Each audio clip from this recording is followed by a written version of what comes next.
iPrevent viewers! This month is Teen Dating Violence Awareness Month. So we're going to provide you with some facts about teen dating violence, how common it is, who it affects, and how we can prevent it. We'll also go over what a healthy relationship should look like, as opposed to one that involves harmful behavior, violence, and other unhealthy aspects of dating. First off, what is teen dating violence? For those who don't know, teen dating violence describes a variety of different aggressive and harmful behaviors that can happen between two people in a close relationship. It can include physical violence like hitting, kicking, or pushing, sexual violence like forcing a partner to engage in a sexual act, psychological or mental abuse. This includes name-calling, insulting, and threatening. Other forms of psychological or mental abuse can be extreme jealousy or insecurity, or constant mood swings towards you, explosive temper, constant belittling, possessiveness, or being controlling, and telling you what you can or cannot do. Other harmful behaviors include isolation from friends or family, stalking behaviors like repeated and unwanted phone calls or texts. If you would like to learn more about stalking, visit our Soundcloud at iPrevent_OHL to listen to our Stalking Awareness Month podcast from January. It's important to remember that teen dating violence can happen virtually or in person. For example, if your partner is posting sexual pictures of you online without your consent, that is teen dating violence. Many times, unhealthy relationships like this can start early and last for years or even a lifetime. So, how common is teen dating violence? Unfortunately, it is fairly common. Youths aged 12 to 19 years old have higher rates of sexual assault than any other age group. There are high rates of sexual assaults and other unhealthy behaviors in teen relationships because oftentimes teens think some behaviors are normal in a relationship. Things like teasing and name-calling are often overlooked by teens and can then develop into abusive patterns and other forms of serious violence. Approximately 1 in 11 female and 1 in 15 male high school students report having experienced physical dating violence in the past year.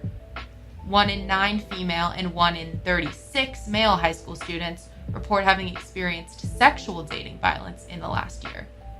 And when you look at the bigger picture, 26% of women and 15% of men report having experienced some sort of dating violence before they turned 18. However, it's important to note that many teens do not report dating violence and unhealthy behaviors in dating because they are afraid of telling friends and family. A safe space might not exist for them, or their support system may not seem open to discussing topics like this. Or simply, teens don't know that they're experiencing dating violence. When we are young, relationships of older people around us in our physical environment as well as in the media model certain behaviors that influences our own perception of how relationships should be, rather than being explicitly taught about healthy dating. However, what we observe around us might not actually be healthy behavior. The burden of teen dating violence is not equally shared though. Teens who identify as part of the LGBTQ+ community and some racial or economic minority groups are more likely to experience teen dating violence than others.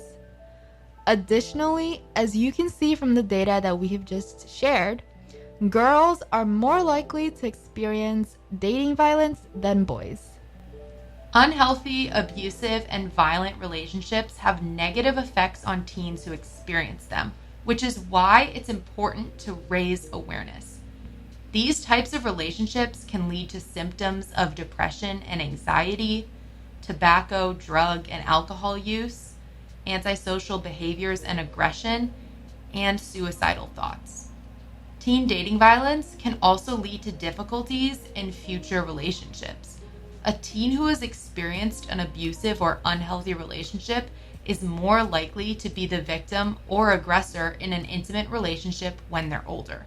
So, how to prevent teen dating violence? Due to the detrimental negative consequences that can result from teen dating violence, it's important to prevent it before anyone experiences it.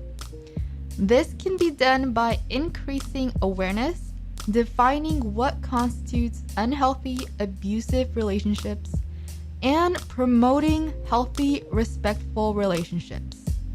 Interacting closely with someone else while dating or being in relationships involves emotional intelligence and communication skills. This should be taught early on so that teens can be equipped with the skills and knowledge necessary to navigate their first experiences with dating and relationships.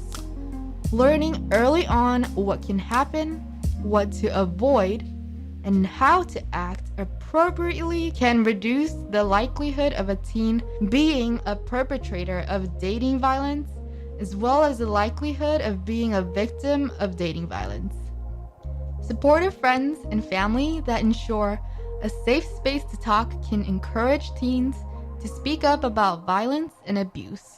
This can help prevent ongoing instances of teen dating violence. So, the behavior we have discussed is obviously unhealthy, but here's what a healthy relationship looks like. Everyone deserves a healthy relationship. This entails, number 1, respect. This can mean respecting each other's boundaries, demonstrating trust or the need for privacy, being mindful about the way you communicate with words and body language, being reliable and accountable, or accepting the other person's differences. Number 2, interdependence. You rely on each other for mutual support, but you still maintain your identity as unique individuals. And number 3, security. A relationship where you feel emotionally and physically secure and comfortable to be yourself. If you are still unsure about what a healthy relationship means, here are some questions you can ask yourself. Does my partner encourage me to grow? Do we share goals for the future? Do we want the same kind of relationship? Can I be myself when I'm with them? Do I accept them for who they are?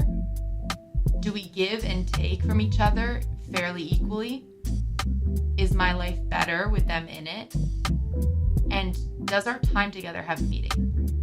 If you mostly answered yes, your relationship is probably a strong one. So how can we maintain a healthy relationship? Embrace each other's differences. Instead of seeing differences as a challenge, think of it as a good dynamic. This is a good thing for your team as you both bring something different into the relationship and can complete the duo. Trying to change someone to fit your idea of a perfect partner or to make them more like you will only make them lose their own uniqueness. Also, it will be very unlikely that the person will feel happy and complete with the pressure to change their identity. It's also important to respect each other's boundaries And solve problems as a team. Work together to solve problems. Try not to diminish the other person's personality while pointing out a mistake that they have made. Additionally, avoid over-criticizing. Criticizing is good as it can build each other up, but make sure you also give as many compliments and don't overdo it. Also, ask for what you want and be equally ready to listen to your partner's needs or desires. You may not always agree, but that's all right. You're two different people after all. Being able to find a compromise is key. And lastly, communicate often and openly. Communication is key to any relationship. Share your doubts and concerns the same way you would crack jokes together. Also, talk about your goals and dreams. This can often help you reconnect and make sure you still share similar hopes and values. Ask for what you want and be equally ready to listen to their needs or desires. To finish off, here are some resources if you or someone you know is experiencing teen dating violence. The National Domestic Violence Hotline has a lot of great resources for people experiencing domestic violence of any kind. You can live chat or call the number 1-800-799-SAFE, which is 7233, or visit them at hotline.org. Contact is anonymous and confidential. With this hotline, you can connect to advocates whether you're a survivor of abuse, a concerned friend or family member, or if you're an abusive partner yourself who wants to change. Another resource is LOVEISRespect.org. This is a national 24-hour service from peer advocates and is specifically for teens and young adults. You can text LOVEIS, LOVEIS, to 22522 or call 1-800-331-9474 or chat online. Thanks for listening, iPrevent viewers. We hope you learned more about teen dating violence today. Please seek help or reach out to friends and family if you are in or believe you might be in a dangerous situation. If you are uncomfortable in a relationship and are hesitant to bring it up for fear of what your partner would do, seek help from some of the resources we mentioned. If you are a friend or a family member of someone who seems like they are uncomfortable, fearful, or otherwise not themselves while dating someone, try to find out more about the situation and make sure they are safe and not at risk of physical and or emotional harm.